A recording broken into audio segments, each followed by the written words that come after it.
नमस्कार दोस्तों, मैं हेमराज सैनी, सहायक आचार्य संस्कृत, राजकीय महाविद्यालय बिजोलिया। आज के YouTube वीडियो की श्रृंखला में अध्ययन करने जा रहे हैं महाराज योगीराज विरचित भर्तृहरि विरचित नीति शतक काव्य का। और जैसा कि दोस्तों, जो महाकवि भर्तृहरि थे वो मालवा प्रदेश के महाराज विक्रमादित्य के अनुज थे, अर्थात अग्रज थे, अर्थात बड़े भाई थे। और उज्जैन के पास एक खंडर बना हुआ है और खंडर में एक गुफा प्राप्त होती है, वो जो जिसे भर्तृहरि की गुफा भी कहा जाता है। और महाकवि भर्तृहरि को लेकर संस्कृत साहित्य में तीन ग्रंथ देखने को मिलते हैं, तीन शतक काव्य देखने को मिलते हैं, जिसमें जो प्रथम है वो श्रृंगार शतक है, दूसरा नीति शतक है और तीसरा वैराग्य शतक है। और जैसा कि जो तीनों ही काव्य थे वो महाराज भर्तृहरि द्वारा जो प्रथम शतक का श्रृंगार शतक वो उन्होंने अपनी युवावस्था में लिखा था, और दूसरा जो शतक था वैराग्य शतक, वो वैराग्य शतक उन्होंने युवावस्था के पश्चात दूसरा काव्य था वैराग्य शतक, और तीसरा जो अंतिम काव्य था नीति शतक वो उन्होंने प्रौढ़ावस्था में काव्य रचना की थी उसके। और एक और तीनों ही शतक काव्यों के अतिरिक्त एक और ग्रंथ प्राप्त होता है संस्कृत साहित्य में, वाक्यपदीयम। वो वाक्यपदीयम ही किसी भर्तृहरि द्वारा ही विरचित बताया जाता है कि उसके रचयिता जो थे वो भी भर्तृहरि ही थे। नीति शतक काव्य में मुख्य रूप से कुछ विषयों को लेकर के कुछ उपदेश प्रधानता को लेकर के या लोक व्यवहार की शिक्षा प्रदान करने के लिए ये काव्य रचा गया है। और इसमें मुख्य रूप से मूर्खों की निंदा, विद्या की प्रशंसा, स्वाभिमान प्रशंसा, धन की महत्ता, दुर्जन की निंदा, सज्जन की परिभाषा, परोपकार प्रशंसा और धैर्यता की प्रशंसा, देव अर्थात भाग्य की प्रशंसा, कर्म की प्रशंसा को लेकर के यहाँ पर कुछ श्लोक रचे गए हैं। और नीति शतक का जो प्रारंभ होता है वो मंगलाचरण से प्रारंभ होता है, और जो महाकवि जो भर्तृहरि हैं वो अपने मंगलाचरण नीति शतक के मंगलाचरण श्लोक में वो परमपिता परमेश्वर ब्रह्मा की यहाँ पर आराधना करते हैं, उनको नमस्कार करते हैं। तो ग्रंथ का जो प्रारंभ इस प्रकार है कि दिक् कालाद्यानवच्छिन्न अनंत चिन्ह मात्र मूर्तये श्वान उत्तेजमानाय नमः शांताय तेजसे। अर्थात दिक् अर्थात दिशाओं, काल अर्थात दिशाओं, दसों दिशाओं, और काल अर्थात काल की, अनवद्य अवच्छिन्न अर्थात काल की सीमाओं में असीमित, तथा अनंत चिन्ह मात्र मूर्तये अर्थात अनंत चिन्ह मात्र चैतन्य स्वरूप वाले, सच्चित आनंद स्वरूप वाले, स्वानुभूत्येकमानाः अर्थात स्व अर्थात अपने केवल अपने अनुभव के द्वारा ही जिन्हें जाना जा सकता है, जिनकी जो जानने योग्य है, ऐसे शांताय ऐसा सदा शांत रहने वाले, तेज से प्रकाशमान परमपिता ब्रह्मा को नमः अर्थात नमस्कार करते हैं। अर्थात जो महाकवि भर्तृहरि है वो अपने ग्रंथ के निर्विघ्न रूप से समाप्ति के लिए यहाँ पर शांत स्वरूप वाले परमपिता परमेश्वर या स्वयं अपने स्वरूप को जानने वाले, सर्वज्ञ या दसों दिशाओं और काल की सीमाओं में भी नहीं बनने वाले, उनसे असीमित जो लक्षण या स्वरूप वाले जो परमपिता परमेश्वर है, उनको यहाँ पर वो जो महाकवि भर्तृहरि है वो यहाँ पर प्रणाम करते हैं। और नमः शांताय तेजसे अर्थात नमः जो शब्द होता है वो नमः स्वस्ति स्वाहा स्वधा लम षट योगाश्च चतुर्थी अर्थात चतुर्थी विभक्ति के अर्थ में नमः शब्द का प्रयोग किया जाता है, अव्यय का यहाँ पर प्रयोग किया गया है, और इसलिए शांत और तेजस जो शब्द है इनमें चतुर्थ विभक्ति अर्थात नमः शांताय तेजसे प्रयोग देखने को मिलता है। और साथ ही दोस्तों जो प्रथम मंत्र श्लोक है इसमें अनुष्टुप छंद है, क्योंकि प्रत्येक पाद में यह 8 अक्षर है, और साथ ही अनुष्टुप छंद का जो लक्षण है श्लोक षष्ठम गुरु ज्ञेयम सर्वत्र लघु पंचमम द्विचतुष्पादियो रस्वम सप्तमम दीर्घमल्ययो। तो इसकी जो लक्षण है वो लक्षण भी इस उदाहरण में घटित होता है, इसलिए यहाँ पर अनुष्टुप छंद देखने को मिलता है। अब जो ग्रंथ का प्रारंभ होता है उस ग्रंथ के प्रारंभ में सर्वप्रथम महाकवि भर्तृहरि द्वारा मूर्खों की निंदा को लेकर के यहाँ पर कुछ श्लोकों की देखने को मिलते हैं, उनकी रचना की गई है। तो मूर्ख निंदा को लेकर जो प्रथम श्लोक है वो इस प्रकार है कि बोधारो मच्छर ग्रस्ता प्रभव शमयस दूषिता अबोधोपताश्च चान्य जीर्णमंगे सुभाषितम, अर्थात जो दुष्ट व्यक्ति होता है वो कि बोधारो मच्छर ग्रस्ता, अर्थात जो विद्वान लोग होते हैं वो मच्छर ग्रस्त होते हैं, वो ईर्ष्या से ग्रस्त होते हैं, असूय से वो व्याप्त होते हैं। प्रभव समय, और प्रभव अर्थात जो स्वामी लोग होते हैं वो स्मय दूषिता, स्मय करते हैं अभिमान से, अर्थात वो अभिमान से दूषित होते हैं, वो अभिमान में चूर होते हैं, वो मिथ्या गर्व से दूषित होते हैं। अबोधो, अब अतश्चन्य, और जो अबोध होते हैं, जो अज्ञानी मनुष्य होते हैं या दूसरे जो मनुष्य होते हैं वो अबोध अर्थात अन्य, अर्थात जो अन्य पूर्ण मनुष्य होते हैं वो अज्ञान से ग्रसित होते हैं। और जीर्णमंगे सुभाषितम, और ऐसी स्थिति में जो माँ की वृत्ति है, जो माँ की वृत्ति का जो वचन है वो जीर्णमंगे सुभाषितम, अर्थात वो उसी व्यक्ति के अंदर वो ग्रसित हो जाता है, उसी के अंदर वो समाप्त हो जाता है, जीर्ण हो जाता है। और इसीलिए कहा गया है कि जो मनुष्य या जो भी विद्वान व्यक्ति है, विद्वान व्यक्ति को अपनी विद्वता को सर्वत्र उसको बिखेरना चाहिए, उसे प्रदान करना चाहिए। और जैसा कि कहा भी गया कि सरस्वती का जो भंडार होता है वो जितना उसको खर्च किया जाए उतना ही वो भंडार बढ़ता है, और यदि उसके केवल अपने पास ही रखा जाता है तो वो नष्ट भी हो जाता है। तो तीन प्रकार के मनुष्य प्रथम इस श्लोक में देखने मिलते हैं। तो है बोधार अर्थात एक बुद्धिजीवी लोग होते हैं, एक प्रभव अर्थात जो स्वामी होते हैं, सत्ताधारी होते हैं, और एक होता है अन्य अर्थात जो सामान्य जनता होती है। तो तीनों ही प्रकार के व्यक्तियों का यहाँ पर भाव देखने को मिलता है, या किस प्रकार जो समाज होता है वो समाज किस प्रकार दुरावस्था को प्राप्त होता है उसका भी उल्लेख यहाँ पर देखने को मिलता है। जीर्णम जो शब्द आता है, जीर्णम अर्थात जी धातु से खत प्रत्यय करने पर नपुंसकलिंग एक वचन में जीर्ण शब्द की निष्पत्ति होती है। और बोधारो अर्थात बुद्ध धातु से त्रिच प्रत्यय करने पर बोधार शब्द बनता है प्रथम वचन में। अगला जो श्लोक है वो इस प्रकार के अज्ञ सुखम आराध्य सुखतरम आराध्यते विशेषज्ञ ज्ञान लव दुर्वितक्तम ब्रह्म अपि नरम नरंचति, अर्थात जो अज्ञ अर्थात जो मूर्ख व्यक्ति होता है उसे सुखम आराध्य अर्थात सुख पूर्वक, आराध्य होता है समझाने, अर्थात जो मूर्ख व्यक्ति होता है उसे सुख पूर्वक समझाया जा सकता है, अर्थात समझाया जा सकता है। और सुख तरफ आराध्यते विशेषज्ञ, और जो विशेषज्ञ व्यक्ति होता है अर्थात जो विद्वान व्यक्ति होता है उसे तो भली भांति उसे बहुत ही सरलता से उसे किसी भी बात को समझाया जा सकता है। किंतु ज्ञान लव दुर्विग्धम, किंतु जो ज्ञान में जो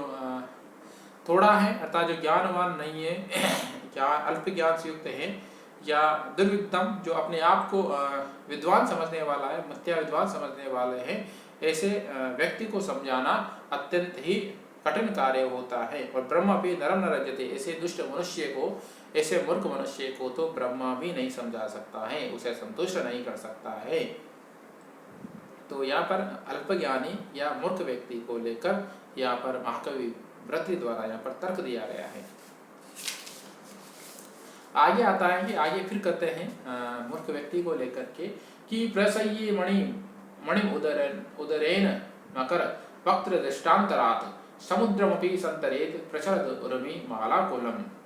भुजंगमपि कौपितं शिरसि पुष्पवद धारयत न तो प्रतिनिविष्ट मूर्खजन चित्तम समाराध्यते, अर्थात जो मूर्ख व्यक्ति होता है उसे समझाना अत्यंत ही टेढ़ी खीर कहा गया, अत्यंत कठिन कार्य कहा गया है। और यद्यपि संसार में अत्यधिक कठिन कार्य होते हैं फिर भी उनको संपन्न किया जा सकता है,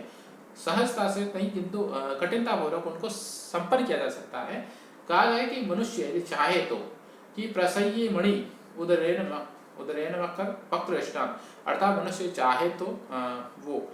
जो मगरमच्छ के मुंह की जो दृष्टांत जो दाढ़े हैं उनके मध्य में व्याप्त प्रसय्ये मणि जो होती है उस मणि को भी प्रसय्ये अर्थात बलपूर्वक उसे निकाल सकता है। अर्थात मगरमच्छ के मुंह की दाढ़ों के मध्य में यदि कोई मणि चली जाए तो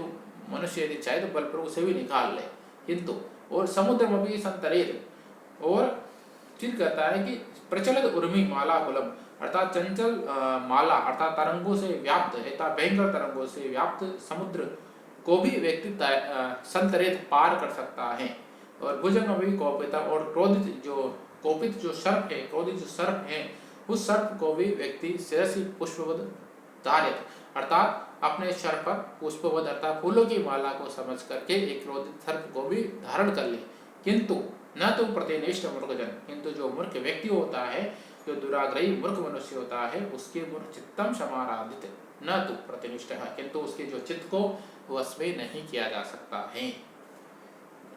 तो प्रसह्य से शब्द आता है, प्र उपसर्ग पूर्वक सह धातु से लय करने पर प्रसह्य शब्द बनता है।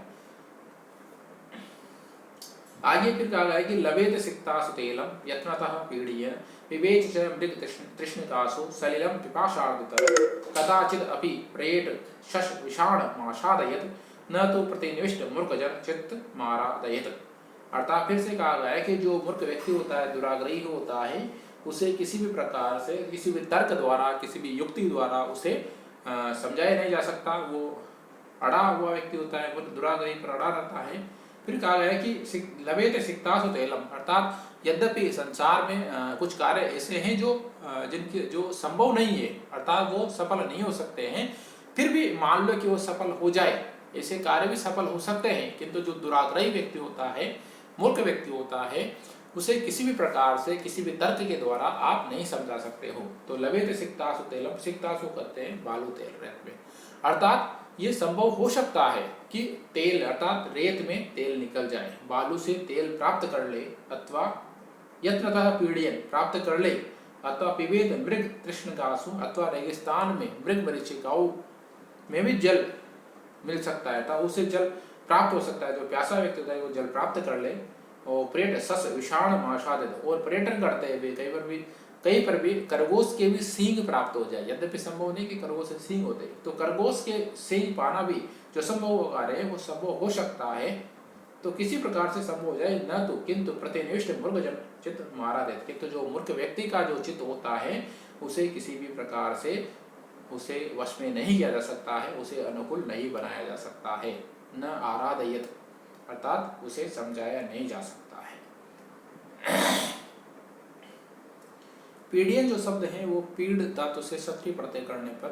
निष्पन्न होता है। इसी प्रकार जो पर्यटन होता है वो भी परि उपसर्ग पूर्वक अट धातु से षष्ठी प्रत्यय करने पुल्लिंग में निष्पन्न होता है। पीड़ियन और पर्यटन दोनों में षष्ठी प्रत्यय है। आगे फिर कहा गया है कि व्यालम बाल मृणाल तंतुभि शोरोदुम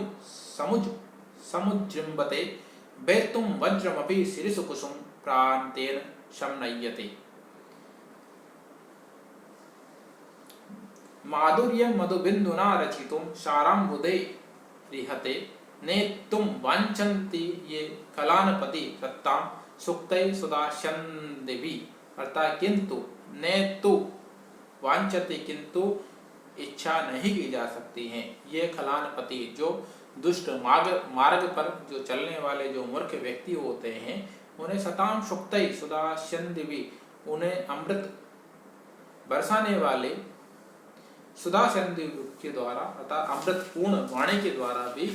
उन्हें समझाया नहीं जा सकता है, उन्हें सज्जनों के मार्ग पर नहीं लाया जा सकता है। यद्यपि जो कुछ असंभव कार्य हैं वो असंभव कार्य भी संपन्न हो सकते हैं। कि व्यालम बाल मृणाल तंतु भी,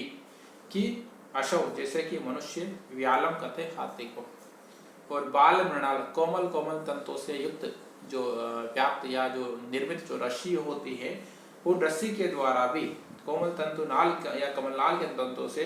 जो व्याप्त जो रस्सी है, जो निर्मित रस्सी है, उस रस्सी के द्वारा यद्यपि जो हाथी होता है मदमस्त हाथी होता है, उसे रोका नहीं जा सकता, फिर भी मान लो उसे रोकने का प्रयास किया जा सकता है। और वह तुम वज्रमपि शिरिष कुसुम प्रांतेन शमनय्यते, और शिरिष कुसुम के जो प्रांत भाग होता है या शिरिष कुसुम के प्रांत भाग के द्वारा वज्रम जो कठोर हीरा होता है, उस कठोर हीरे के को वेतुम उसे तोड़ने के लिए भी उसे प्रयास किया जा सकता है, प्रयत्न किया जा सकता है। और माधुर्य मधुबिंदुना श्रेषितुम साराम्बुधे इते, साराम्बुधे अर्थात जो खारे पानी से युक्त जो समुद्र होता है, उसे भी केवल एक मधु अर्थात मधुबिंदु अर्थात एक स्वादिष्ट या मीठे मधुर बिंदुता के द्वारा मधुरता से उसे भी शहद की केवल एक बूंद से ही उसे भी उसकी भी जो मिठास लाने की चेष्टा की जा सकती है। किंतु जो मूर्ख व्यक्ति होते हैं, उन्हें किसी भी प्रकार से, किसी भी तर्क वितर्क युक्ति के द्वारा भी, उपायों के द्वारा भी उन्हें सज्जनों के मार्ग पर नहीं लाया जा सकता है। अर्थात वो निश्चित रूप से ये जो कार्य है वो असंभव कार्य कहा गया है।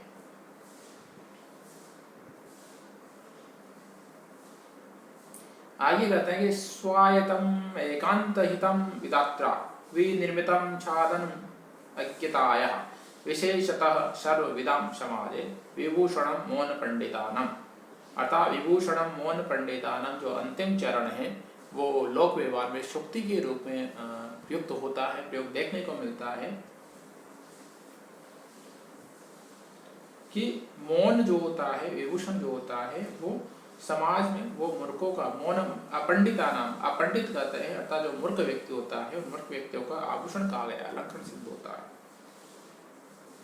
तो विद्वानों यहाँ पर मूर्ख व्यक्तियों को लेकर के आगे भी कुछ इसी प्रकार के श्लोक माँ के विवृति द्वारा विरचित है कि जो मूर्ख व्यक्ति होता है उन्हें किसी भी प्रकार से समझाया नहीं जा सकता, सज्जनों के मार्ग पर उन्हें अग्रसित नहीं किया जा सकता है। उनका जैसा व्यवहार होता है वो उसी व्यवहार की पालना करते हुए देखे जाते हैं। धन्यवाद।